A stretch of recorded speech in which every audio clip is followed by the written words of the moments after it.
Bonjour Carl Olive. Bonjour Nicolas Bétou. Vous êtes maire de La République En Marche de Poissy, vous êtes proche du chef de l'État, on parlera un peu politique tout à l'heure, mais on va d'abord commencer par le sport, à moins que ce soit un petit peu la même chose. Le week-end a été désastreux en termes d'image, à la fois pour le sport et pour la France, avec les événements du Stade de France, ceux encore hier soir à Saint-Étienne, dans le match Auxerre-Saint-Étienne. Vous aimez le sport, vous êtes journaliste sportif, vous avez passé une partie de votre vie à commenter le sport. Vous aimez votre pays aussi, quelle est votre réaction ? D'abord, j'étais au Stade de France samedi pour cette finale de Ligue des Champions entre le Real et Liverpool. C'est une grosse frustration et une grande tristesse parce que ce qu'on aurait pu retenir, c'est la victoire du Real et puis vraisemblablement le sacre de Benzema en tant que Ballon d'Or à la rentrée prochaine. Malheureusement, ce ne sera pas le cas. C'est une addition de dysfonctionnements. Notre beau pays qu'est la France ne trouve pas mieux de se mettre en grève en mouvement social avec le RERB.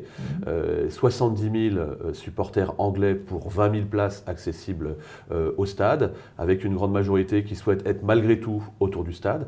Et puis des défaillances en termes de nombre de stadiers pour les accueillir.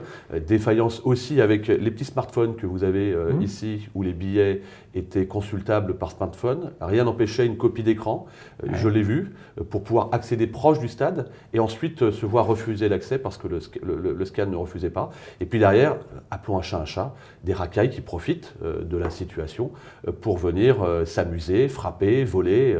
Et ça, c'est inadmissible et ça jette l'opprobre sur notre pays qui sait organiser les compétitions, Ça, on le verra dans un instant, mais j'entends votre énumération des différentes responsabilités. Vous n'avez pas cité le mot de la police.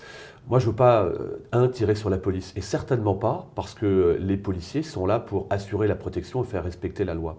Il y avait plus de 7000 policiers, forces de sécurité. C'est quasiment 1 pour 10. C'est 1 pour 10 par rapport à la contenance du Stade de France. Les policiers sont là pour, encore une fois, respecter la loi. Hier, on est débordé. Ce week-end, on est totalement débordé par des gens... Il n'y a pas de responsabilité de la police.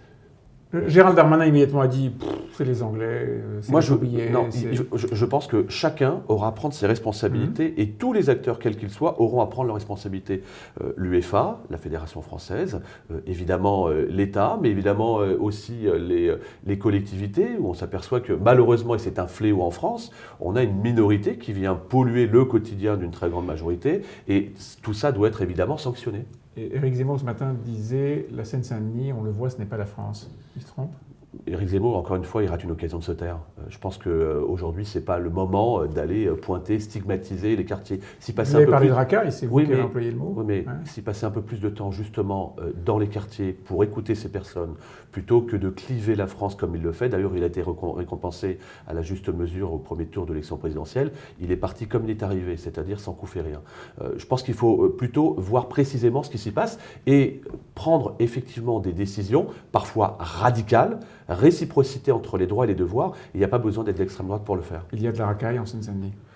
Il y a de la racaille partout en France, elle est minoritaire, mais celle-ci doit être traitée à la juste mesure, sans état d'âme, encore une fois, pour venir détruire le quotidien de personnes qui, comme samedi, venaient au stade pour assister à une grande fête. Vous connaissez bien le sport, vous avez assisté et commenté des centaines de matchs.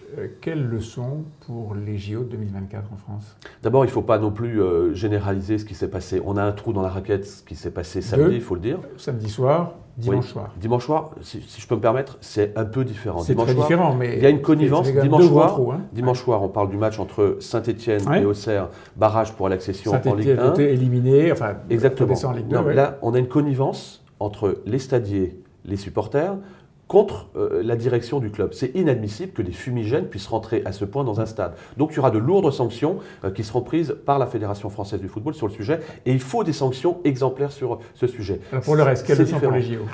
Leçon pour les JO, c'est qu'aujourd'hui, vous aimez le tennis, Nicolas Bétou. Aujourd'hui, on a 600 000 personnes pendant 15 jours à Roland-Garros. Il n'y a pas de problème. Ce week-end, il y a eu une magnifique finale à La Rochelle avec le rugby, 60 000 personnes. Il n'y a pas de problème. Pas de problème. Donc, faut pas donc c'est un problème de foot.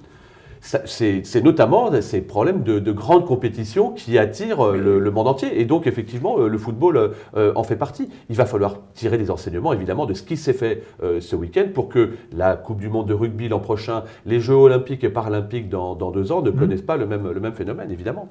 Votre nom, Carl Olive, a été abondamment cité lorsque les spéculations aller bon train sur la composition du gouvernement. Je le disais, vous êtes élu local, proche d'Emmanuel Macron. Vous l'avez reçu, c'était la première réplique du grand débat l'an dernier.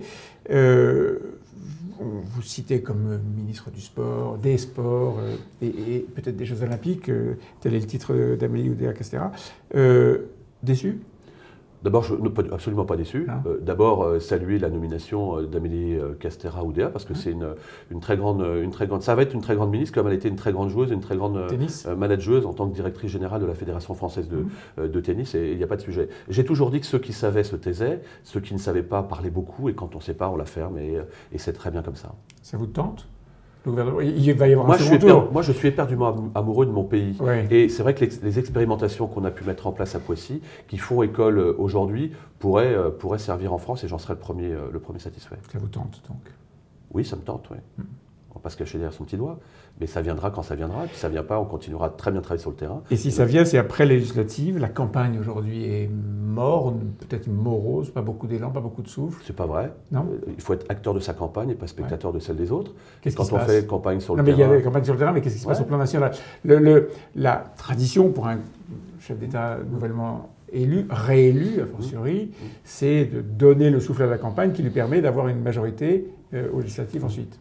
Ça ne se passe pas ? Elle ouvre aujourd'hui officiellement. Ça fait 2 semaines que les candidats ont été investis, qui passent leur temps sur le terrain. Et tant mieux, il y a des choses qui ne se voient pas, et qui se font, et qui ne sont pas commentées sur la place publique.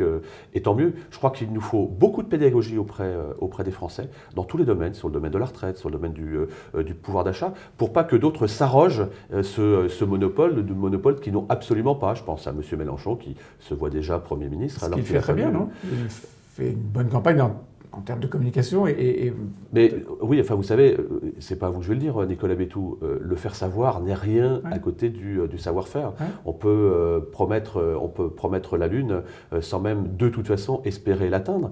Quand vous faites trois déculottés à l'élection présidentielle, que vous n'avez même pas la responsabilité d'aller à la députation et que vous prévoyez d'être Premier ministre, je crois qu'il y a des choses, ça c'est ce que j'appelle la flûte de Pan du Pérou.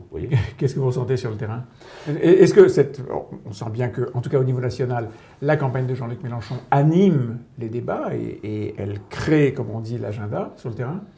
Sur le terrain, il faut justement casser cela en expliquant d'abord que quand on a une campagne qui va obérer 330 milliards d'euros supplémentaires de dépenses comme le prévoit M. Mélenchon, c'est juste impossible. Ouais. Je redis, comme je l'ai dit ailleurs, que M. Mélenchon ne sera jamais Premier ministre. Une fois qu'on a dit ça, on est compétiteur. Moi, dans ma circonscription, il y a 11 candidats qui s'alignent. Il faut tous les respecter et aller voir chacune et chacun des Français. Il y en a plus de 100 000 dans ma circonscription pour pouvoir les convaincre qu'il faut au président de la République une majorité qui permettra d'aller vers le plein emploi, qui permettra d'avoir du pouvoir d'achat, qui permettra d'indexer les retraites sur l'inflation, qui permettra de rassembler et certainement pas de cliver. Et de réformer les retraites. Et de réformer les retraites. Il faut, pour aller à 65 ans. Pour aller à 65 ans. Mais il faut le dire, il faut l'assumer. Et pas faire croire que les retraites à 60 ans pourront être acquises à 60 ans. C'est faux. Une retraite pleine à 60 ans vous ferait démarrer à 18 ans la vie active, ce qui ne sera jamais le cas. Je ne sais pas si la politique, ça ressemble au sport, mais en sport, on dit que lorsqu'on prend la main sur un match et lorsqu'on essaie très vite de marquer, alors le reste du match se déroule différemment. Lorsqu'on fait très vite une réforme dans un quinquennat, alors le reste du quinquennat se déroule différemment. Est-ce que la réforme des retraites, elle doit être faite maintenant ?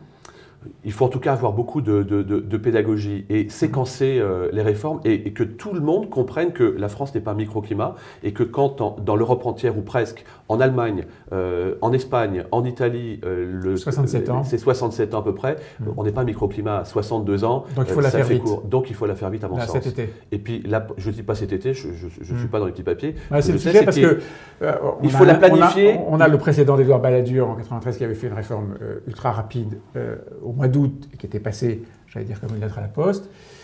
Depuis, c'est plus compliqué. Oui, et si on attend l'automne, comme ça semble se dessiner, ce sera très compliqué. Nicolas Béthou, vous savez que les Français, on est dans un paradis où les gens se croient en enfer. Donc les Français veulent beaucoup de réformes. Et une fois qu'on leur présente les réformes, ils sont un peu moins impatients de pouvoir les obtenir. Alors rendez-vous à l'automne. Merci Carl Olive.